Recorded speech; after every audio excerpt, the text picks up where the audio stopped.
Plus que de Hegel, il semble que Judith Butler devrait en fait se réclamer de la gnose. Toute son œuvre manifeste en effet une hostilité radicale à l'égard du corps. Ce qu'elle ne semble pas accepter, c'est que notre corps soit déjà là, dans sa contingence, avec ses caractéristiques propres et ses imperfections. Ce corps est là, dans sa matérialité, homme ou femme, blond ou brun, grand ou petit, gros ou maigre, sain ou malade, dans sa simple contingence et dans sa finitude. Butler ne l'accepte pas, et on peut penser qu'elle souscrirait volontiers à l'image qu'employait le jeune Aristote, encore très platonicien, pour désigner le rapport de l'âme au corps, celle de ce supplice tyrrhénien où un prisonnier était lié à un cadavre. Le corps est pour Butler aussi ce cadavre répugnant avec qui l'on ne supporte plus de devoir vivre. Ce dégoût du corps n'est d'ailleurs pas le seul fait de Butler. C'est une tendance tout à fait massive du monde contemporain qu'expriment aussi, chacun à leur manière, certains textes de Foucault ou des penseurs transhumanistes. Dans une conférence radiophonique de 1966, aussi incongrue et personnelle que les textes de Butler, Foucault fait part des sentiments que lui inspire son corps. Un sentiment d'enfermement d'abord. C'est dans cette vilaine coquille de ma tête, dans cette cage que je n'aime pas, qu'il va falloir me montrer et me promener. À travers cette grille qu'il faudra parler, regarder, être regardé, sous cette peau croupir. Mon corps, c'est le lieu sans retour auquel je suis condamné. Foucault retrouve tout naturellement la vieille image platonicienne du corps comme prison de l'âme, un sentiment de dégoût ensuite. Cette prison, dans laquelle il est enfermé, ne le révolte même pas, elle lui répugne.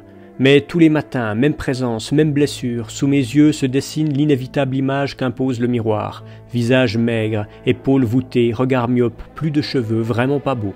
Il faudrait pouvoir échapper à ce corps et c'est précisément cet espoir qui ferait le prestige de l'utopie. L'utopie, un lieu hors de tous les lieux, mais un lieu où j'aurai un corps sans corps, un corps qui sera beau, limpide, transparent, lumineux, véloce, colossal dans sa puissance, infini dans sa durée, délié, invisible, protégé, toujours transfiguré. C'est cette utopie d'un corps incorporel qui est sans doute la plus indéracinable dans le cœur des hommes. Foucault évoque ensuite une autre utopie qui permettrait d'effacer les corps, celle du pays des morts, notamment dans la civilisation égyptienne. Que sont les momies, ou aussi les masques mycéniens, sinon l'utopie du corps nié et transfiguré? Enfin, l'utopie la plus obstinée et la plus puissante, permettant d'oublier le corps, est celle de l'âme, le grand mythe de l'âme. L'utopie de l'âme donne une image de ce que pourrait être un corps enfin glorieux, un nouveau corps remplaçant ce corps dans lequel nous sommes emprisonnés. Elle est belle, mon âme, elle est pure, elle est blanche, elle durera longtemps, mon âme, plus que longtemps, quand mon vieux corps ira pourrir. Et Foucault de conclure « Vive mon âme, c'est mon corps lumineux, purifié, vertueux, agile, mobile, tiède, frais, c'est mon corps lisse, châtré, arrondi comme une bulle de savon. » Cette bulle de savon rappelle la vision qui était celle du psychologue Fechner dans son Anatomie comparée des anges au début du XIXe siècle. Fechner décrivait les anges comme des corps dépouillés de leurs inégalités et donc réduits à une simple sphère. Ces corps subtils des anges étaient pour lui des sortes d'yeux devenus libres et semblables à des bulles de savon. Lisses, châtrés, arrondis, prêts à s'effacer comme une bulle de savon. Tel est le corps idéal selon Foucault. C'est également ainsi que Butler et les autres théoriciens du genre se représentent nos corps, des bulles de savon qui sont en train de disparaître. Les transhumanistes contemporains partagent ce mépris pour le corps, notre misérable corps.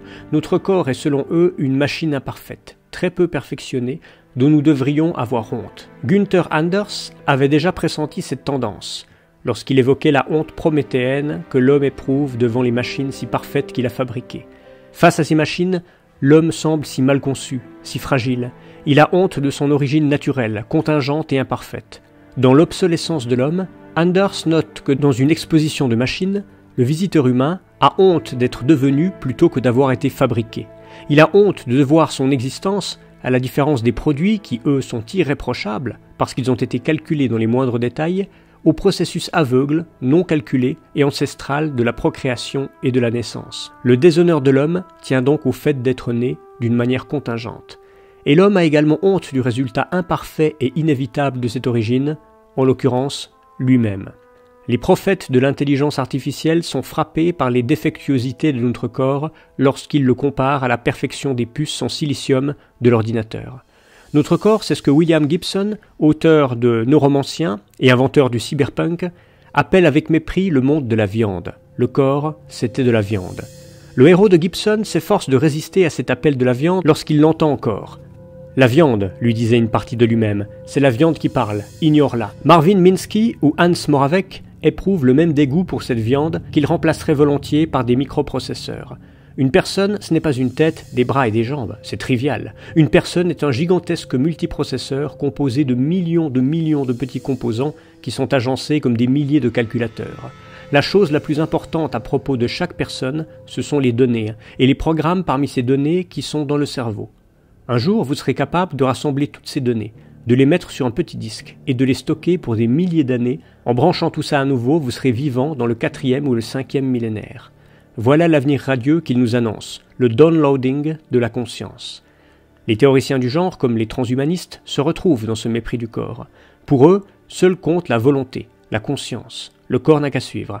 Slavoj Žižek a bien vu que ce mépris de la sexualité, de la chair et du corps pouvait être rattaché à l'antique courant gnostique. Pour Žižek, ce qu'il nomme la cybergnose comporte comme conséquence l'idée d'un détachement du sexe qu'il résume ainsi « No sex please, we're post-human ». Effectivement, les gnostiques du IIe siècle assimilaient le corps à un vêtement, à un cadavre, à un tombeau, à une prison, à une chaîne, à un lien, à un compagnon mal intentionné et indésirable, à un intrus, à un brigand, à un adversaire dont l'inimitié, la jalousie, la rébellion excitent et entretiennent en nous contradictions, luttes, révoltes, guerre intestine parfois aussi, et les deux images vont souvent de pair, à un dragon dévorant, et à une mer dont les houles tumultueuses ou les tempêtes menacent de nous engloutir. Il convenait donc pour les gnostiques de se débarrasser de ce corps encombrant, soit par l'ascèse, en se détournant de toute activité corporelle, soit, à l'inverse, par la débauche, en épuisant les puissances maléfiques du corps. Alors le gnostique use et abuse, sans limite ni scrupule, de la chair, du corps, de tout ce qui appartient au monde matériel, se plongeant même pour tout épuiser, tout bafouer, tout nier, dans l'abject et l'immonde qui ne saurait ni le souiller ni la servir.